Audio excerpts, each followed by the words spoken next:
അനന്തം അജ്ഞാതം അവർണ്ണനീയം ഈ ലോകഗോളം തിരിയുന്ന മാർഗം അതിങ്കലെങ്ങാണ്ട് ഒരിടത്തിരുന്ന് നോക്കുന്ന മർത്യൻ കഥയെന്ത് കണ്ടു. പല കോണ്ടക്സ്റ്റുകളിലായിട്ട് നമ്മൾ ഉദ്ധരിക്കുന്ന ഒരു കവിതാ ശകലമാണിത്. ESP പാരാനോർമൽ അതീന്ദ്രിയം എന്ന ചാനലിനെ സംബന്ധിച്ച് ഏറ്റവും സവിശേഷമായിട്ടുള്ള ഒരു ദിവസമാണിന്ന്. അതിനേക്കാൾ ഏറ്റവും അത്ഭുതപ്പെടുത്തുന്ന ഒരു ദിവസം എന്ന് പറയാനാണ് ഞാൻ കൂടുതലായി ആഗ്രഹിക്കുന്നത്. ഇന്നത്തെ ദിവസം നമ്മൾ ഉള്ളത് തിരുവനന്തപുരത്ത് താമസിക്കുന്ന 27 ലോക റെക്കോർഡുകൾ ഇതിനകം തന്നെ കൈപ്പിടിയിലാക്കിയ ഒരു 25 വയസ്സുകാരൻ്റെ കൂടെയാണ്. അപ്പോൾ അദ്ദേഹത്തിൻ്റെ ഉള്ളിൽ പ്രവർത്തിക്കുന്ന ആ അനിഷേധ്യമായ ശക്തി എന്താണ്, അദ്ദേഹത്തിൻ്റെ ഇത്രയും മാസ്മരികമായിട്ടുള്ള ഈ പ്രകടനത്തിൻ്റെ പിറകിൽ പ്രവർത്തിക്കുന്ന ആ ചൈതന്യം എന്താണ് തുടങ്ങിയവ നേരിട്ട് കാണുന്നതിന് വേണ്ടിയാണ് ഇന്ന് ടീം ESP ഈ വീട്ടിൽ എത്തിയിട്ടുള്ളത്. അപ്പോൾ നമുക്ക് എന്തായാലും നേരിട്ട് പ്രശാന്ത് ചന്ദ്രൻ്റെ വിശേഷങ്ങളിലേക്ക് കടക്കാം. പ്രശാന്തിൻ്റെ കഴിവ് നമ്മൾ നേരിട്ട് കാണാൻ പോവുകയാണ്. പ്രശാന്തേ, 18-ാം തീയതി ജനുവരി മാസം 2055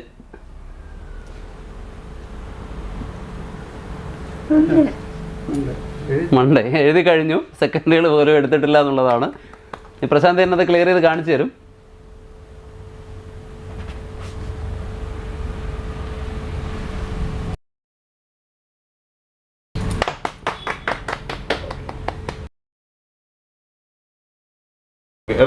അന്നത്തെ ദിവസം എന്തെങ്കിലും പ്രത്യേകത ഉണ്ടോ? അന്ന് എന്തെങ്കിലും വിശേഷമായിട്ടുണ്ടോ? ഇല്ല. ആ, അപ്പൊ 29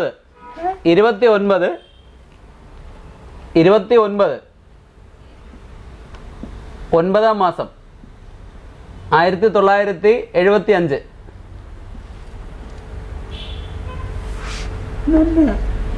അത് മൺഡേ ആണ്.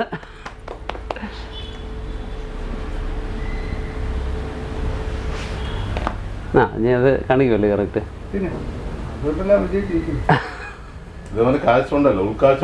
തീർച്ചയായിട്ടും നമ്മൾ മനസ്സിലായ ഒരു ഇൻ്റർവ്യൂ.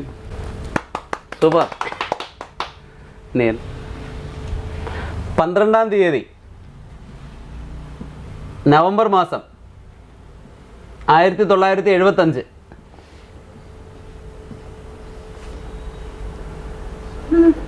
മനസ്സിലായി.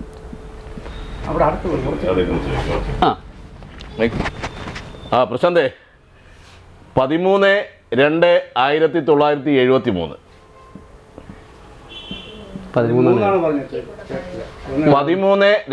13/2/1973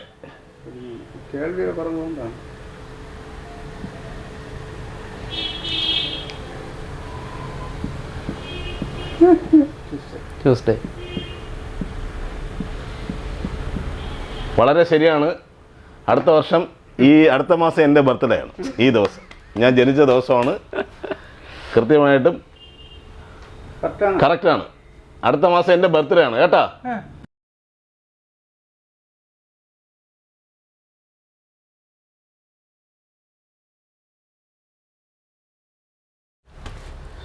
പ്രശാന്ത വിസ്മയം എന്ന ഒരു പ്രോഗ്രാമിൻ്റെ തിരക്കിലാണ് ശരിക്കും പ്രശാന്തും കുടുംബവും ഇപ്പോൾ.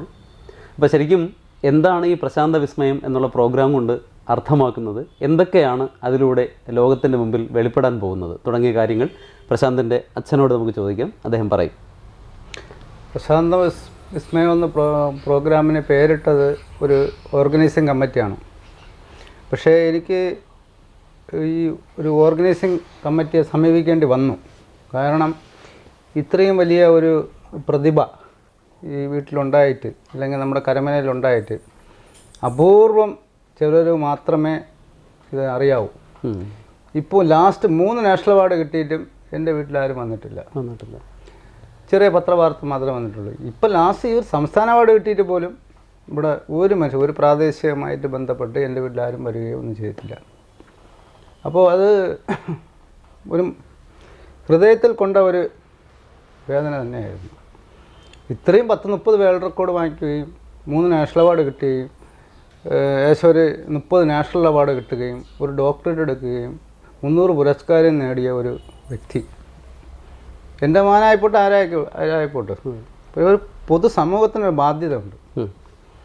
ഈ കുട്ടി എങ്ങനെയാണ്, ഈ കുട്ടി എങ്ങനെ മുഖ്യധാരയിൽ കൊണ്ടുവരാം എന്ന് പറയേണ്ട അല്ലെങ്കിൽ ചെയ്യിപ്പിക്കേണ്ട ബാധ്യത ഈ മുഖ്യധാര രാഷ്ട്രീയം മുതൽ സാംസ്കാരികം മുതൽ എല്ലാവർക്കും അതിന് പങ്കുണ്ട്. അല്ലാതെ ഈ പ്രത്യേകിച്ചും ഭിന്നശേഷിക്കാരനാണ്. ഇദ്ദേഹത്തിൻ്റെ കഴിവുകൾ ഉയർത്തി കാണിച്ചാൽ പോലും മറ്റു കുടുംബങ്ങൾക്ക് പ്രയോജനമുണ്ട്. തീർച്ചയായും. അപ്പോൾ അങ്ങനെയുള്ള ഒരു വ്യക്തിയെ പോലും ഇവിടെ തഴഞ്ഞ് മാക്സിമം കൂട്ടിലടയ്ക്കപ്പെടുന്ന രീതിയിലാണ് ഈ പൊതുപ്രവർത്തന രംഗവും സാംസ്കാരികവും മറ്റു രംഗങ്ങളിലുള്ള ആൾക്കാർ ശ്രമിക്കുന്നത്. അങ്ങനെ വന്നപ്പോഴാണ് ഞാൻ ഈ ക്ലബ്ബുകളിലാകുമ്പോൾ അറിയാമല്ലോ, rotary club, lions club, Sreemoolam club, Trivandrum club, ഇങ്ങനെ പല ക്ലബ്ബിലുള്ള ആൾക്കാരുമായിട്ട് ഞാനിതൊരു ആശയവിനിമയം നടത്തി. അപ്പം അവർ പറഞ്ഞത് ഞങ്ങൾ ഏറ്റെടുത്ത് ചെയ്തു തരാം, ചെയ്യേണ്ട ആവശ്യമാണ്, മറ്റവർ ചെയ്യാത്തതുകൊണ്ട് ഞങ്ങൾ ചെയ്തു തരാമെന്ന് പറഞ്ഞു. ശരിയെന്ന് പറഞ്ഞു. അവർ തന്നെ ഒരു ഓർഗനൈസിങ് കമ്മിറ്റി ഉണ്ടാക്കി പ്രശാന്ത വിസ്മയം എന്ന് പേരിട്ടു. സംഭവം വേറെ ഒന്നുമില്ല, വേൾഡ് റെക്കോർഡിന് ഇനിയും ഏകദേശം എൻ്റെ അറിവ് ശരിയാണെങ്കിൽ ഒരു 6-7 വേൾഡ് റെക്കോർഡ് വരുമെന്ന് തോന്നുന്നു. ഇനിയും വിൻ ചെയ്തുകൊണ്ടിരിക്കുന്നത്. ഈ വേൾഡ് റെക്കോർഡുകളായിരുന്നാലും നാഷണൽ റെക്കോർഡുകളായിരുന്നു നമുക്ക് ചുമ്മാ കിട്ടുന്നതല്ല. നമ്മൾ 10 കോടി വർഷത്തെ കലണ്ടർ മനഃപ്പാടമായിട്ട് അറിയാമെന്ന് അവരെ ബോധ്യപ്പെടുത്തണം. ഇല്ലെങ്കിൽ എന്ത് പറ്റണമെന്ന് അവരെ വിളിച്ചുകൊണ്ടൊന്നും ഇവിടെ ഒരു 10 ലക്ഷം രൂപ മുടക്കി ഒരു ഇവൻറ്റ് നടത്തുന്നത്. നമുക്കത് പറ്റാത്തതുകൊണ്ട് ഇതുപോലെ ഓൺലൈനിൽ ഇരുന്നും കൊണ്ട് അവർ ചോദിക്കുന്ന ചോദ്യത്തിനായി അതിന് മറുപടിയായി എഡിറ്റ് ചെയ്യാൻ പാടില്ല, ഒന്നും ചെയ്യാൻ പാടില്ല. അവരവിടെ വീക്ഷിച്ചുകൊണ്ടിരിക്കും, നമ്മളിവിടെ പറഞ്ഞുകൊണ്ടിരിക്കും. അങ്ങനെ അവരിൽ അത്ഭുതം സൃഷ്ടിച്ചാണ് ഈ റെക്കോർഡെല്ലാം നമുക്കിവിടെ വരുന്നത്. ഈ റെക്കോർഡ് വന്നു കഴിഞ്ഞാൽ അവരുടെ ഒരു പോളിസി വെച്ചിട്ടുള്ള എങ്ങനെയെന്ന് പറഞ്ഞാൽ ഏറ്റവും നല്ല ഒരു വ്യക്തിയെ കൊണ്ട്, അത് രാഷ്ട്രീയത്തിലായിരുന്നാലും സാംസ്കാരിക രംഗത്തായിരുന്നാലും മറ്റെങ്ങനെയായിരുന്നാലും ഏറ്റവും വലിയൊരു വ്യക്തിയെ കൊണ്ട് ഈ അവാർഡ് കൊടുക്കുക. കൊടുത്തിട്ട് ഇത് അവരുടെ സൈറ്റിലോട്ട് അപ്ലോഡ് ചെയ്യുക. ഇതാണ് ചടങ്ങ്. 19 വേൾഡ് റെക്കോർഡും ഇംപ്ലിമെന്റ് ചെയ്യാത്ത 2 വേൾഡ് റെക്കോർഡ് എൻ്റെ കയ്യിലുണ്ട്. ഈ കൊറോണ കാലത്ത് വന്നത് 21 വേൾഡ് റെക്കോർഡായി. ഈ വേൾഡ് ബുക്ക് ഓഫ് വേൾഡ് റെക്കോർഡൊക്കെ അതിലുള്ളതാണ്. അതുകൊണ്ട് ഏഷ്യ ബുക്സ് ഉണ്ട്, ഇന്ത്യ ബുക്സ് ഉണ്ട്, അതെല്ലാം വലിയ വലിയ റെക്കോർഡ്സുകളാണ്. അതിനകത്ത് വരുന്നതിന് നമ്മുടെ 3 ഇതും കൂടെ അതിനകത്ത് കൂടെ നമ്മൾ ചെയ്തിട്ടുണ്ട്. നാഷണൽ അവാർഡും കൂടെ, ഡോക്ടറേറ്റും കൂടെ ചേർത്താണ് ഏകദേശം അവർക്ക് 30 നാഷണൽ റെക്കോർഡ് ഉള്ളത്. വേൾഡ് റെക്കോർഡ് 30 അല്ലല്ല, അതിൽ 10 വേൾഡ് റെക്കോർഡേ ഉള്ളൂ. ഇപ്പോഴാണ് ഏകദേശം 19 വേൾഡ് റെക്കോർഡ് പിന്നെ വന്നത്. 19, 20, 30ആയി. 30 വേൾഡ് റെക്കോർഡായി, 30 നാഷണൽ റെക്കോർഡുമായി. ഇപ്പോഴാണ് അതായിട്ടുള്ളത്. ഈ സംസ്ഥാന അവാർഡിനെ കുറിച്ച് തന്നെ എന്തോ ഒരു കാര്യമാണ് അവർ കൂട്ടിവെച്ചത്. ഇത് ഫയലെടുത്ത് പൂഴ്ത്തി വയ്ക്കുക, അറിഞ്ഞുകൂടാന്ന് പറയുക, എവിടെ ഇരിക്കണമെന്ന് അറിഞ്ഞുകൂടാ, എന്ന് കൊണ്ടുവന്നെന്ന് അറിഞ്ഞുകൂടാ. ആ രീതിയിലാണ് ഈ 3 നാഷണൽ അവാർഡ് കിട്ടിയ ഒരു കുട്ടിയുടെ അടുത്ത് പോലും കാണിച്ചിട്ടുള്ളത്. ഇപ്പം ഇവർക്കൊന്നും ഇതിനെക്കുറിച്ച് ഒരു അനക്കവുമില്ല, ആർക്കും ഒരു അനക്കമൊന്നുമില്ല. ഇങ്ങനെ നമ്മളിങ്ങനെ പോകുന്നു, നമ്മളെ റൂട്ടിലോട്ട് പോകുന്നു, അവരവരെ റൂട്ടിലോട്ട് പോകണം എന്നുള്ള എല്ലാ അപൂർവം ചില ഫംഗ്ഷനിൽ വിളിക്കും, ആദരിക്കും, വിടും ചില ആൾക്കാർ. പിന്നെ ഞങ്ങൾ അനുഭവിച്ച ത്യാഗം എന്ന് പറയുന്ന ഒരുപാടുണ്ട്, ചെറുതൊന്നുമല്ല. ഈ കുട്ടി ജനിക്കുന്ന സമയത്തിന് തന്നെ 3 മാസമാണ് ആയുസ് പറഞ്ഞത്. 3 മാസം മാക്സിമം 3 മാസം ജീവിച്ചിരിക്കുമെന്ന് പറഞ്ഞ കുട്ടിയാണ്. അത് ഈ 6 മാസം വരെ, ഈ 3 മാസം പറഞ്ഞവരെ കയ്യിൽ തന്നെ 6 മാസം ഇരുന്നു കുട്ടി. തിരുവനന്തപുരം മെഡിക്കൽ കോളേജിൽ പീഡിയാട്രിക് സെക്ഷനിൽ 6 മാസം ഇരുന്നിട്ട് 6 മാസം കഴിഞ്ഞിട്ടാണ് ഞങ്ങളുടെ കൈ കിട്ടിയത്. പക്ഷെ അതുകൊണ്ട് നമുക്ക് എന്ത് നേട്ടം ഉണ്ടായെന്ന് പറഞ്ഞാൽ ഈ കുട്ടിയുടെ അംഗപരിമിതി നമുക്ക് അവർക്ക് ഡോക്ടർമാർക്ക് പറഞ്ഞ് മനസ്സിലാക്കി തരാൻ പറ്റി. അതിനനുസരിച്ച് ഞങ്ങൾക്ക് പ്രവർത്തിക്കാൻ പറ്റി. അതായത് 3 മാസം നമ്മൾ ഒരു ചെറിയ പീരീഡിനകത്ത് കുട്ടി നമുക്ക് വിട്ടുകൊടുക്കാൻ പറ്റില്ല. അപ്പം മാക്സിമം നമ്മൾ അവന് വേണ്ടി എന്ത് ചെയ്യാൻ കരുതലോടുകൂടി പ്രവർത്തിച്ചു. അപ്പോൾ കരുതലോടുകൂടി പ്രവർത്തിച്ചതിൻ്റെ ഫലമായിട്ടാണ് ഇവൻ്റെ പല കഴിവുകളും കണ്ടെത്തിയത്. ഇപ്പോൾ ഒരുപാട് കഴിവുണ്ട്, ചെറിയ കാര്യമൊന്നുമില്ല, മറ്റു കുട്ടികൾക്കൊന്നുമില്ല, അത് ഒരുപാട് കഴിവ് പ്രശാന്തനുണ്ട്. അതെല്ലാം നമ്മൾ രേഖാമൂലം പ്രൂഫ് ചെയ്തു വലിയ വലിയ വാർത്തകളായി. അങ്ങനെയാണ് ഈ പ്രശാന്തനെ ഇത്രയും വളർത്തിയെടുക്കേണ്ടി വന്നത്. കാരണം ഇവ മൾട്ടിപ്പിൾ ഡിസേബിൾഡ് ആണ്. ഇപ്പം മൾട്ടിപ്പിൾ ഡിസേബിൾഡ് തന്നെ ഒരു കാര്യത്തിന് ഇന്ന് വരെയും ലോകത്ത് മറുപടി പറഞ്ഞിട്ടില്ല. കാഴ്ചയില്ല, കേൾവിയില്ല, സംസാരമില്ല, ഐക്യമില്ല എന്ന് പറഞ്ഞ കുട്ടി എന്ത് പഠിക്കും, എങ്ങനെ പഠിക്കും? ഇല്ലല്ലേ? പക്ഷെ ദൈവം ഒരു കഴിവ് അവന് കൊടുത്ത് എല്ലാം ചെറിയ രീതിയിൽ വളരെ മൈന്യൂട്ടായിട്ട് അവന് കാണാൻ പറ്റും. അപ്പൊ അത് ഞങ്ങൾ ഡോക്ടറുടെ അടുത്ത് സംസാരിച്ചപ്പോൾ പറഞ്ഞു, അത് ഉൾക്കാഴ്ച എന്നുള്ള ഒരു ഇതുണ്ട്, കേൾവി അങ്ങനെ ഉണ്ട്, സംസാരം അങ്ങനെ ഉണ്ട് എന്ന് പറയാം. അപ്പൊ ഇവൻ ആവശ്യത്തിന് മാത്രമേ ഉപയോഗിക്കുന്നുള്ളൂ, മറ്റെന്തോ. അത് എനിക്ക് തോന്നുന്നു കുറച്ച് നാൾ കഴിഞ്ഞിട്ടാണല്ലോ ഇങ്ങനെ ഈ മറ്റേ 6-7 വർഷം കഴിഞ്ഞിട്ട്. അതായത് അപ്പോൾ ഇങ്ങനെ ഇത്രയും ഡിസബിലിറ്റി ഉണ്ടെന്നുള്ളത് നമ്മൾ അപ്പോഴാണ് മനസ്സിലാക്കുന്നത്. ജനിച്ചതിന് ശേഷമാണ് മനസ്സിലാക്കുന്നത്. അതിന് നമുക്ക് ഒരുപാട് സമയം നമുക്ക് കിട്ടി, ഇതിനെ കെയർ ചെയ്ത് കൊണ്ടുപോകാനുള്ള സമയം കിട്ടി. പക്ഷെ കാണണം എന്തെന്ന് പറഞ്ഞാൽ ഈ ഒരു മ്യൂസിക് സിസ്റ്റത്തിനകത്ത് നമ്മൾ പാട്ട് വയ്ക്കുമ്പോൾ ഇപ്പോൾ ആ സംവിധാനമൊക്കെ പോയിട്ട് എത്ര 10-15 വർഷമായില്ലേ. അപ്പോൾ അതിനകത്ത് ഒരു LED ബൾബ് ഇങ്ങനെ തുള്ളും. അപ്പോൾ LED ബൾബ് തുള്ളണ ആ രശ്മി ഇവൻ്റെ കണ്ണിൽ പതിക്കുന്നു തോന്നുന്നു. പിന്നെ എല്ലാം അതിൽ കൂടെ അതൊരു 7 വയസ്സൊക്കെ ആയിട്ടാണല്ലേ? ഇല്ല അതൊരു 4-5 വർഷം മുതലേ തുടങ്ങി. ഇത്രയപ്പോ തുടങ്ങി. 5-6 വയസ്സൊക്കെ ആയപ്പോഴാണ് ഞാൻ ഇന്റർവ്യൂവിൽ കണ്ടതായിട്ട് ഓർക്കുന്നത്. അപ്പൊ അത് ഇത്ര പൊക്കം വരെ ഉള്ളത്. അതിൽ പോയിരുന്ന് ഇതിലിങ്ങനെ നോക്കാം. അപ്പൊ എന്ന് പറഞ്ഞാൽ അപ്പൊ ഞാൻ വീട്ടിലെല്ലാം പറഞ്ഞു ഇത് അതുവരെ നമ്മൾ വിചാരിക്കുന്ന ഈ കാഴ്ച എന്ന് പറഞ്ഞ സാധനം ഇല്ല എന്നുള്ളതാണ് നമ്മുടെ. ഞാൻ വീട്ടിൽ പറഞ്ഞു അത് കാണാനില്ലെങ്കിൽ പിന്നെ എങ്ങനെ അതിൽ പോയി കണ്ണു ഇങ്ങനെ വെക്കും. ഉടനെ തന്നെ നമ്മൾ ഡോക്ടറുമായിട്ട് കൺസൾട്ട് ചെയ്ത് ഡോക്ടർ പറഞ്ഞ ശാസ്ത്രജ്ഞൻ ഡോക്ടറാണ്, ഭയങ്കര ഫേമസ് ആണ്. അപ്പോൾ ഇങ്ങനെ പറഞ്ഞു അങ്ങനെയാണെങ്കിൽ ഒരു കാര്യം ചെയ്തിട്ട് കുട്ടി അത് നോക്കട്ടെന്ന് പറഞ്ഞു. ഇപ്പം നോക്കട്ടെന്ന് പറഞ്ഞാലും നമ്മൾ നോക്കണ്ടെന്ന് പറഞ്ഞാലും മാറൂല. അതിലിങ്ങനെ ഹരം പിടിച്ച് എത്ര നേരമാണ് നിൽക്കും, ഒരേ ഇപ്പം ഞാൻ നോക്കിക്കൊണ്ട് നിൽക്കും. അതിനുശേഷം കുറച്ച് കാര്യങ്ങൾ ഇങ്ങനെ കാണാൻ തുടങ്ങി. ഇതിങ്ങനെ വന്നപ്പോൾ അപ്പം നമ്മൾ ഡോക്ടർ അപ്പോൾ പറഞ്ഞു അതുവഴി എന്തെങ്കിലും ഞരമ്പുകൾക്ക് വികസനം ഉണ്ടായിരിക്കും, അതായിരിക്കും കാണണമെന്ന് പറഞ്ഞു. അത് കണ്ടോട്ടെ നല്ലതല്ലേ എന്ന് പറഞ്ഞു. വേറെ കുഴപ്പം ദോഷമൊന്നുമില്ലെന്ന് പറഞ്ഞു. അപ്പം അങ്ങനെ അത് 7 വർഷം 8 വർഷത്തെ കണ്ടിട്ട് പെട്ടെന്ന് തൊട്ടടുത്തൊരു കലണ്ടർ തൂക്കിയിട്ടുണ്ടായിരുന്നു. അതിലോട്ട് ശ്രദ്ധ അങ്ങ് മാറി. ആദ്യമൊക്കെ തന്നെ ഇങ്ങനെ പൊക്കിയൊക്കെ നോക്കും, ഉരുട്ടും വയ്ക്കും. ഇങ്ങനെയൊക്കെ കുറേ ദിവസം പോയി, 5-6 മാസമൊക്കെ ഇങ്ങനെ മറിച്ചിടും തിരിച്ചിടും ഒക്കെ ആയിരുന്നു. പിന്നെ ആയപ്പോഴത്തേക്ക് അതിലോട്ട് പോയി. പിന്നെ വേറെ ഒരു ശ്രദ്ധയില്ല. പിന്നെ അതിലോട്ട് പോയി. പിന്നെ അത് കലണ്ടറെല്ലാം നോക്കിയിട്ട് അടുത്ത വർഷത്തെ കലണ്ടർ കൊണ്ടിടുമ്പോൾ അതും നോക്കും. പിന്നെ അത് കീറാൻ തുടങ്ങി. ഈ കലണ്ടറിനെ അങ്ങ് കീറണ മാത്രമല്ല പൊട്ടിച്ചും കളയും. അപ്പം നമ്മൾ വീണ്ടും അതേ കലണ്ടർ തൂക്കിയിടാൻ വേണ്ടി അവൻ തന്നെ പറയും വേറെ കലണ്ടർ വേണമെന്ന് പറയും. അതേ വർഷത്തെ തന്നെ ഒരു വർഷത്തെ തന്നെ നമുക്ക് 250-300 കലണ്ടർ വേണം. ഇവൻ പൊട്ടിച്ച് കളയും വീണ്ടും പൊട്ടിച്ചാലും. അപ്പം ഞാൻ പിന്നെ എന്ത് ചെയ്യുന്ന നമുക്ക് ഇതൊക്കെ എന്ത് ചെയ്യാം, ഇവനെ വയലൻ്റ് ആക്കാനും പാടില്ല. കലണ്ടർ പിന്നെ അങ്ങനെ വാങ്ങിക്കാനും കിട്ടില്ല. പല വീടുകളിലൊക്കെ രാത്രി 12 മണിക്കൊക്കെ വിളിച്ച് കലണ്ടർ എടുത്തിട്ടുണ്ട്. അപ്പോൾ അത് നമ്മുടെ കാര്യം. അങ്ങനെ ഞാൻ എൻ്റെ മോൻ്റെ കാര്യം എന്നുള്ളത് പല വീടുകളിലും പോയി കലണ്ടറൊക്കെ എടുത്തിട്ടുണ്ട്, അവൻ കൊടുത്തിട്ടുണ്ട്. അതിലൊന്നും നമുക്ക് വലിയ ഇതൊന്നും ഉണ്ടായിട്ടില്ല. പിന്നെ ആയപ്പോൾ കലണ്ടർ കിട്ടാതെ വന്നിട്ടുണ്ട്. പിന്നെ രാത്രി അലഞ്ഞ് നടക്കും കലണ്ടറിന് വേണ്ടി. ഇവൻ ഭയങ്കര അഭിനയം കാരണം കൂടെയാണ്. ഈ കലണ്ടർ കിട്ടാൻ വേണ്ടി അഭിനയിക്കും. പിന്നെ എനിക്ക് ബുദ്ധിമുട്ടായപ്പോൾ മകളൊരു മൊബൈൽ പുതിയത് വാങ്ങിച്ചു. പിന്നെ ഓരോ വർഷം 500 കലണ്ടർ വാങ്ങിക്കുമായിരുന്നില്ലേ? ഏകദേശം ഒരു 1000 കലണ്ടറിന് പുറത്ത് ഇപ്പൊ മറ്റേ കലണ്ടർ തൂക്കിയിടുന്ന കലണ്ടറിൽ നിന്ന് മാറി മറ്റേ ഡെയിലി കലണ്ടർ ഉണ്ടല്ലോ, അതിലോട്ടായി. അപ്പൊ ഇപ്പോഴും ആ ഒരു ഭ്രമമുണ്ട് കലണ്ടർ, ഒരു രക്ഷയില്ല. ബാക്കിയെല്ലാം മാറി ഇപ്പൊ അതിൽ തന്നെ ഏറ്റവും കൂടുതലായിട്ട് നിൽക്കും. അത് ശരി. അപ്പൊ മകളൊരു കലണ്ടർ വാങ്ങിച്ചപ്പോ പറഞ്ഞ അച്ഛാ അതിൽ 150 വർഷത്തെ ഉണ്ട് അവന് കൊടുക്കാന്ന് പറഞ്ഞു. ആദ്യമായിട്ട് മൊബൈൽ കൊടുക്കണം. അപ്പോഴാണ് മൊബൈലിനെ കുറിച്ച് ഒന്നും അറിഞ്ഞു. അപ്പൊ കലണ്ടറിന്റെ ആ ഒരു പേജ് മാത്രമാണ് മോളെ എടുത്ത് കൊടുക്കുന്നത്. അതിന് പറഞ്ഞിട്ട് അതിന്റെ ബാക്കിലോട്ട് എത്ര ഓപ്ഷൻ ഉണ്ടെന്നോ ഇത് മൊബൈലാണെന്നോ ഇത് എന്തിനാണെന്നൊന്നും പുള്ളിക്ക് അറിയാൻ പറ്റാത്ത ഒരു സമയത്ത് പോലും ഈ 150 വർഷത്തെ കലണ്ടർ മാത്രം നോക്കും. എന്നിട്ട് പറഞ്ഞാൽ അടുത്തുണ്ടെന്ന് പറയും. അതിങ്ങനെ ചേർത്ത് പിടിച്ചാണ് ഇത്രയാണ് എല്ലാത്തിനും റേഞ്ച് ഇത്രേ ഉള്ളൂ. ഇപ്പൊ 150 വർഷം കഴിഞ്ഞിട്ട് പിന്നെ മകൾ എന്ത് ചെയ്യുന്ന പറഞ്ഞാൽ ഏകദേശം ഒരു 500 വർഷത്തെ എന്തോ ഡൗൺലോഡ് ചെയ്ത് കൊടുക്കും. പിന്നെ 1500 വർഷമായി, 2000 വർഷമായി. പിന്നെ നമ്മളെ സഹായം ഒന്നും വേണ്ടി വന്നില്ല. അവ എവിടെ പോയി ഈ 10 കോടി വർഷത്തെ കലണ്ടർ ആപ്പ് ആപ്പ് ഡൗൺലോഡ് ചെയ്ത് ഡൗൺലോഡ് ചെയ്താലും നമുക്കൊരു മാനസികമായിട്ട് ഒരു ഇതുണ്ടായിരുന്നു. കാരണം എന്നറിയാം, അതൊരു വലിയ സംഭവമാണ്. ഇവൻ ആപ്പ് ലോഡ് ചെയ്തിരിക്കുന്നത് എവിടെ നിന്ന് ലോഡ് ചെയ്ത് എങ്ങനെയാണെന്ന് നമുക്കറിയില്ല. പല പത്രക്കാരും ഇന്റർവ്യൂ ചെയ്ത സമയത്തിന് അവന് പറയാനും പറ്റുന്നില്ല, അവർക്കിത് തെളിയിക്കാനും പറ്റുന്നില്ല 10 കോടി വർഷത്തെ എവിടെയാണ് കിടക്കണമെന്ന്. പക്ഷെ അവൻ കാണിച്ചു കൊടുക്കും. ഇത് എൻ്റെ പത്രക്കാരൊക്കെ എവിടെയൊക്കെ പോയി എല്ലാം സെർച്ച് ചെയ്തൊക്കെ നോക്കിയിട്ട് അങ്ങനെ ഒന്നും ഇല്ല എന്നാണ് നമുക്ക് മറുപടി പറഞ്ഞത്. അപ്പം അങ്ങനെയാണെങ്കിൽ ഞാൻ വിചാരിച്ച് ഈ ഇരിക്കുന്ന മൊബൈലിൽ 10 കോടി വർഷത്തെ കിടക്കണമല്ലോ, ഈ മൊബൈലിന് എന്തെങ്കിലും സംഭവിച്ചാൽ ഇനി ഇവൻ എന്തായിരിക്കും നമ്മൾ ചിന്തിക്കണമല്ലോ, മൈൻഡ് എങ്ങോട്ട് പോകുന്ന അറിയണമല്ലോ. അപ്പോൾ അങ്ങനെ ഇരുന്ന് ഒരു ദിവസം ഈ പറഞ്ഞ പോലെ സംഭവിച്ചു. മൊബൈലിൻ്റെ ടച്ച് അങ്ങ് പോയി സംഭവിച്ചു. ഫോൺ വേറെ ആർക്കും കൊടുക്കൂലല്ലേ? കൊടുക്കും. അപ്പോൾ സംഭവിച്ചതെന്ന് പറഞ്ഞാൽ അത് രാത്രിയാണ് സംഭവിച്ചത്. അന്ന് തലകറങ്ങി കിടന്നു. രാവിലെ 7 മണിയായപ്പോഴത്തേക്ക് ഞാൻ പോയി മൊബൈൽ പോയിന്റിലൂടെ പിന്നു. അവർ 8-8 ആയപ്പോൾ തുറന്നു. ഫസ്റ്റ് ടോക്കൺ, ആദ്യത്തെ ടോക്കൺ അവിടെ കൊടുത്തു.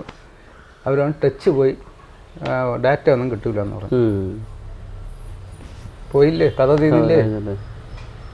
അപ്പം ഞാൻ അവിടെ നിന്ന് മാനസികമായിട്ട് തകർന്ന്, ശരി അത് മാറ്റിയല്ലേ പറ്റുള്ളൂ, ടച്ച് മാറ്റാൻ പറഞ്ഞ് മാറ്റി. ഇവിടെ വന്നവൻ്റെ കൊടുത്തപ്പോൾ ഒന്നുമില്ല, എല്ലാം ബ്ലാങ്കാണ്. അവൻ ഒരു 5 മിനിറ്റിനകത്ത് അവൻ 2-3 എണ്ണം ഡൗൺലോഡ് ചെയ്തു. അപ്പാണ് മനസ്സമാനം വന്നത്. അപ്പോൾ അവന് ഇത് ഒരുപാട് ഡൗൺലോഡ് ചെയ്യാനുള്ളത് കഴിവ്, എവിടെ പോയി എടുക്കാന്നുള്ള കഴിവ് അവനുണ്ട്. അതുകൊണ്ട് ആ ഒരു പ്രശ്നം അന്ന് തീരുന്നത്. എന്നാൽ മാനസികമായിട്ട് ഒരുപാട് തകർന്ന ദിവസമാണ്. കാരണം ഇവനത് കിട്ടിയില്ലെങ്കിൽ ഇവൻ്റെ മുൻപോട്ടുള്ള യാത്രയ്ക്ക് അത് തടസ്സമാണ്. പിന്നെ അവനിതൊന്നും പറയാനും പറ്റൂല, ആൾക്കാരെ മുമ്പ് തെളിയിക്കാനും പറ്റൂല. അത് ഇവിടെ വന്ന ഒരു 10:30 മണിയൊക്കെ ആയപ്പോൾ ഞാൻ ഇവിടെ എത്തി കൊണ്ടു കൊടുത്ത്. പക്ഷേ അവ ഉടനെ തന്നെ വാങ്ങിച്ച് എല്ലാം റെഡിയാക്കിയിട്ട് എല്ലാം ക്ലിയർ ആക്കി ഉണ്ടെന്ന് പറഞ്ഞ ഒരു 12 മണിയോടുകൂടി ആ പ്രശ്നത്തിൻ്റെ ഇനി ആ മൊബൈൽ ചിത്തായാലും നമുക്കത് അവൻ്റെ കൊണ്ടു കൊടുത്താൽ അവൻ 10 കോടി വർഷത്ത് ഡൗൺലോഡ് ചെയ്ത് അവൻ തന്നെ കാണുമെന്ന് ഉണ്ട്. ഇപ്പോൾ തന്നെ മൊബൈൽ കംപ്ലീറ്റ് പൊട്ടിയിരിക്കുകയാണ്, തരുന്നില്ല, നന്നാക്കാൻ തരുന്നില്ല. ഞാൻ ഒരു സ്ക്രീനൊന്ന് അതിൻ്റെ ടച്ച് സ്ക്രീനൊന്ന് മാറ്റാൻ പറഞ്ഞ് അത് തരാതെ വെച്ചുകൊണ്ടിരിക്കുകയാണ്. ഇതാണ് അവൻ്റെ കലണ്ടറുമായിട്ടുള്ള ഒരു അറ്റാച്ച്മെൻറ്റ്. പിന്നെ അല്ലാതെ ഈ താപനിലകൾ പറയുന്നതും അതിലോട്ട് വരാൻ ചേട്ടാ. അപ്പം നമ്മൾ പിന്നെ ഇപ്പം അദ്ദേഹം വളരെ കാഷ്വൽ ആയിട്ടാണ് പറഞ്ഞത്. കാരണം ഇത്രയും വർഷത്തെ അനുഭവം കൊണ്ട് ഇപ്പോൾ 10 കോടി വർഷം എന്ന് പറഞ്ഞാൽ അദ്ദേഹം വളരെ നിസ്സാരമായിട്ടാണ് പറയുന്നത്. നമ്മളത് ശ്രദ്ധിച്ചു കാണും. ഇപ്പം നമ്മളെ സംബന്ധിച്ച് മെനിയാത്ത ദിവസം എന്തായിരുന്നു, അല്ലെങ്കിൽ 2 ദിവസം കഴിയുമ്പോൾ എന്താണെന്ന് വെച്ച് കഴിഞ്ഞാൽ ഇന്ന് എല്ലാവരും മൊബൈലിൽ നോക്കും, അല്ലെങ്കിൽ കലണ്ടറിൽ നോക്കും. അപ്പോൾ ഇവിടെ പറയുന്നത് 10 കോടി വർഷം, അതായത് ശാസ്ത്രം പോലും ശരിക്കും 10 കോടി വർഷത്തിന് ശേഷം ഈ ഭൂമി ഉണ്ടാകുമോ എന്ന് പോലും നമുക്കറിയില്ല. പ്രപഞ്ചം ഉണ്ടാകുമോ എന്ന് നമുക്ക് യാതൊരു ധാരണയില്ല.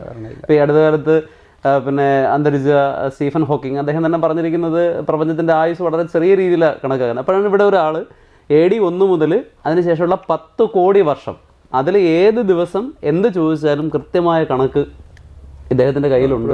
അപ്പോൾ ഇദ്ദേഹത്തിനെ നമ്മൾ എന്താണ് വിളിക്കുക? അപ്പോൾ ആൽബർട്ട് ഐൻസ്റ്റൈനും അതുപോലെ തന്നെ സ്റ്റീഫൻ ഹോക്കിങ്ങും ഒക്കെ കയറിയിരുന്ന ആ വേദിയിൽ, അല്ലെങ്കിൽ ആ ഒരു സീറ്റിൽ ഇദ്ദേഹത്തിൻ്റെ ശ്രദ്ധ മറ്റൊന്നിലാണ്. ഈ സമയത്തിലും കാലത്തിലും മാത്രമാണ് അദ്ദേഹത്തിൻ്റെ ശ്രദ്ധ. പക്ഷേ അതല്ല, വേറെ ഒത്തിരി കാര്യങ്ങൾ, കഴിവുകൾ അദ്ദേഹത്തിനുണ്ട്. അതിലേക്ക് നമുക്ക് വരാം. എങ്കിലും നമ്മളൊന്ന് അത്ഭുതപ്പെടേണ്ട ഒരു കാര്യമാണ്. ഇത് ലോകത്തിലെ മുഴുവൻ ഇത് കണ്ടവരെല്ലാം, നമുക്ക് അദ്ദേഹം പറഞ്ഞ ഒരു വിഷമകരമായൊരു കാര്യം അദ്ദേഹം പറഞ്ഞു. കാരണം അറിയാമല്ലോ, നമ്മൾ ജീവിച്ചിരിക്കുന്ന ഈ ഒരു പ്രസൻറ്റ് സിറ്റുവേഷനിൽ ആരൊക്കെയാണ് ആദരിക്കപ്പെടുന്നത്, എന്തൊക്കെയാണ്, അത് നമുക്കറിയാം. അതൊരു വേറൊരു വിഷയമാണ്. പക്ഷേ എങ്കിലും ഈ ഒരു ഇൻ്റർവ്യൂവിലും കാണുമ്പോൾ ശരിക്കും അധികാരികളുടെ കണ്ണ് തുറക്കണം എന്നാണ്. കാരണം ഇതെല്ലാം അത്രയേറെ വാല്യുബിളായിട്ടുള്ള കാര്യമാണ്. കാരണം തീർച്ചയായിട്ടും ഈ കുട്ടിയെക്കുറിച്ച്, ഇദ്ദേഹത്തെക്കുറിച്ച് ഒരുപാട് പഠനങ്ങളുണ്ടാവും, ഒരുപാട് യൂണിവേഴ്സിറ്റീസിൽ ഇദ്ദേഹത്തെക്കുറിച്ച് പഠിപ്പിക്കേണ്ടി വരും എന്നുള്ളതിൽ യാതൊരു സംശയവുമില്ല.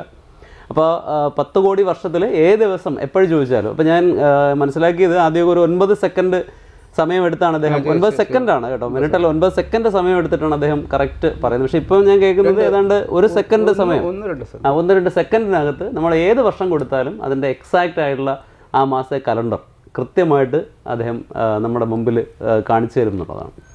അപ്പോൾ ഇത് അല്ലാതെ, അപ്പോൾ ഇതിന് തന്നെ നമുക്ക് മാച്ച് ചെയ്യാൻ പറ്റാത്തൊരു കഴിവാണ്. കാരണം ഒരിക്കലും നമുക്ക് ചിന്തിക്കാൻ കഴിയാത്തൊരു കഴിവാണ്.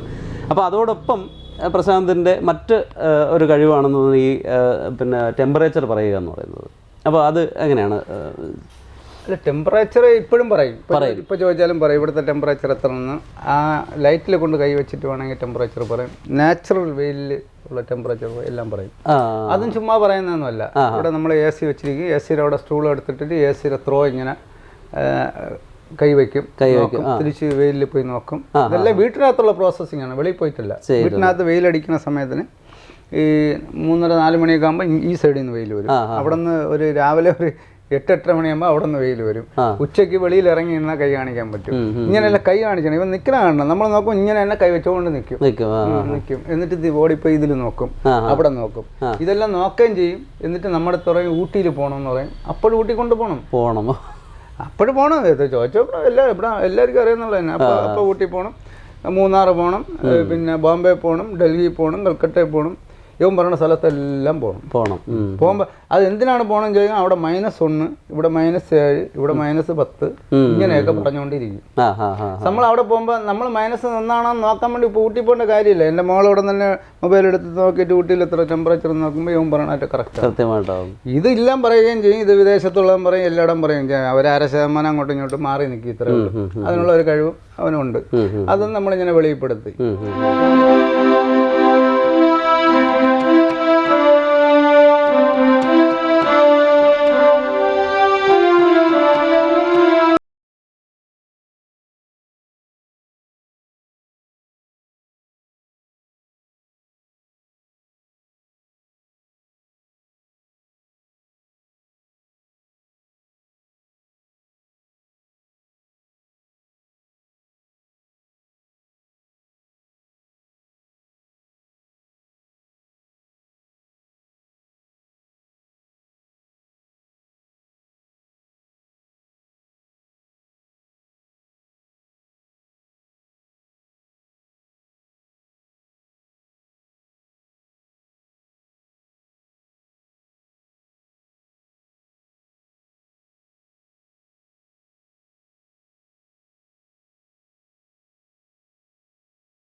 ഒരു കാര്യം മാത്രമേ ഞാൻ വ്യത്യസ്തമായിട്ട് ഞാൻ കണ്ടുള്ളൂ.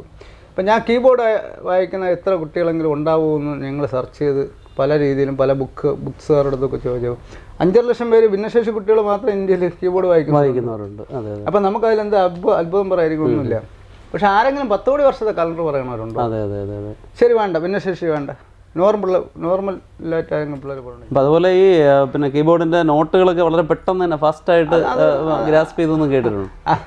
അതിനെ ഞാൻ ഒരു ദിവസം വീട്ടിൽ വരുമ്പോൾ ഉച്ചയ്ക്ക് വരുമ്പോഴത്തേക്ക് ആ കീബോർഡ് ഇതിനകത്തോടെ ഇരിപ്പുണ്ട്. ഇത്രേ ഉള്ളൂ, കുഞ്ഞു കീബോർഡാണ്. അത് 2-3 ബട്ടണേ ഉള്ളൂ. നമ്മൾ ചെറുമക്കളെല്ലാം എടുത്തോണ്ട് പോയാന്നുള്ള അറിഞ്ഞൂടാ.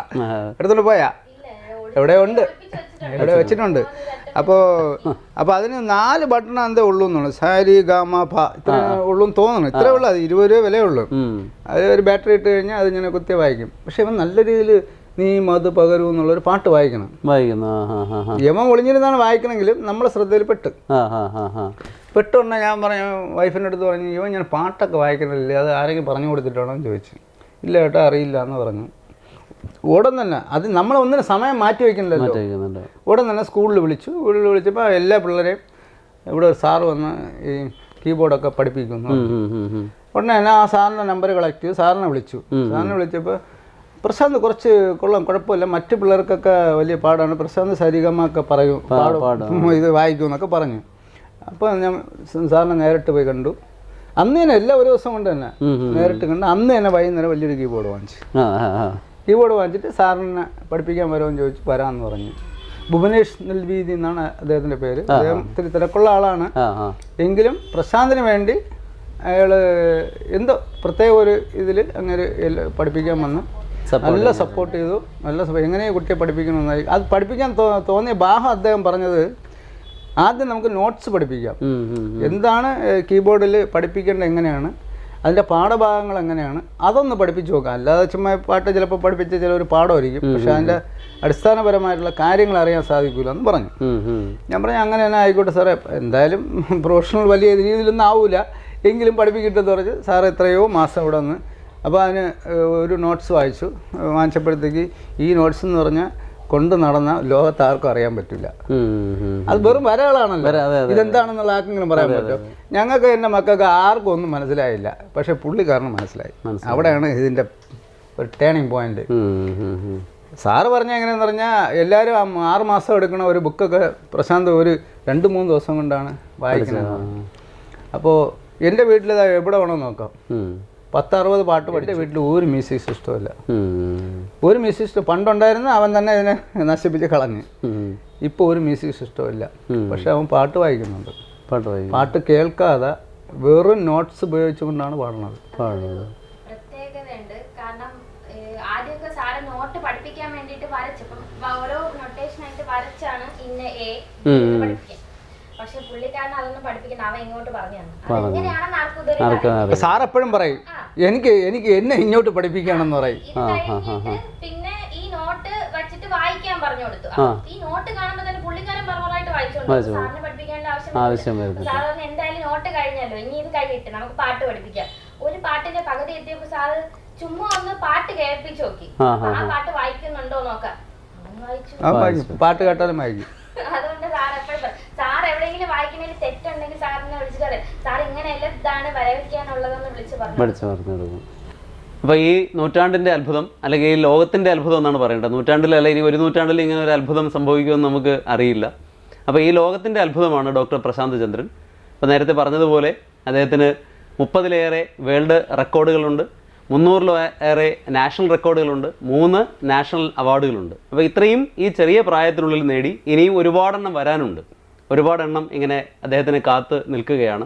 ഇപ്പോൾ പ്രശാന്തിനെ അംഗീകരിക്കുക എന്ന് പറയുന്നത് അതിലൂടെ ഓരോരുത്തരും സ്വയം പുരസ്കൃതരാവുകയാണ് ചെയ്യുന്നത്. ആ ഒരു കാഴ്ചയാണ് നമ്മളിപ്പോൾ കണ്ടുകൊണ്ടിരിക്കുന്നത്. പ്രശാന്തിന് കിട്ടിയ 17 വേൾഡ് റെക്കോർഡുകൾ ഈ വരുന്ന 30-ാം തീയതി, അതായത് 2023 ജനുവരി 30-ന് തിരുവനന്തപുരം ശ്രീമൂലം ക്ലബ്ബിൽ വെച്ച് നടക്കുകയാണ്. 54-ലേറെ വിശിഷ്ടാതിഥികൾ പങ്കെടുക്കുന്ന ഒരു മെഗാ ഇവൻ്റാണ് ആ ദിവസം. അന്നത്തെ ദിവസം രാവിലെ മുതൽ വൈകുന്നേരം വരെ പ്രോഗ്രാമുണ്ട്. അന്നേ ദിവസം ധാരാളം കുട്ടികൾക്ക് പിന്നെ അവാർഡുകൾ കൊടുക്കുന്നുണ്ട്, സമ്മാനങ്ങൾ വിതരണം ചെയ്യുന്നുണ്ട്. ഇന്ന് പ്രശാന്തിൻ്റെ വീട് മുഴുവൻ സമ്മാനങ്ങൾ കൊണ്ട് നിറഞ്ഞിരിക്കുകയാണ്, കൊടുക്കാനുള്ള സമ്മാനങ്ങൾ കൊണ്ട് നിറഞ്ഞിരിക്കുകയാണ്. അപ്പോൾ മാത്രമല്ല വരുന്ന എല്ലാവർക്കും 3 നേരം ഭക്ഷണം കൊടുക്കണം എന്നുള്ളതും പ്രശാന്തിൻ്റെ ഏറ്റവും വലിയ ആഗ്രഹമാണ്. അപ്പോൾ ആ ഒരു വലിയ എന്താ പറയുക, ഒരു യജ്ഞം അന്ന് നടക്കുകയാണ്. ചില സന്നദ്ധ സംഘടനകളും മനുഷ്യസ്നേഹികളും ചേർന്നാണ് ഈ ഒരു മെഗാ ഇവൻ്റ് സംഘടിപ്പിക്കുന്നത്. അപ്പോൾ അന്നത്തെ ദിവസം നിങ്ങളെല്ലാവരും ഈ ഒരു ചടങ്ങിൽ എത്തിച്ചേരണമെന്നും ഈ ഒരു ചടങ്ങിൻ്റെ ഭാഗമായി മാറണമെന്നും ഞങ്ങളിതിനാൽ ആവശ്യപ്പെടുകയാണ്, നിങ്ങളോട് അഭ്യർത്ഥിക്കുകയാണ്.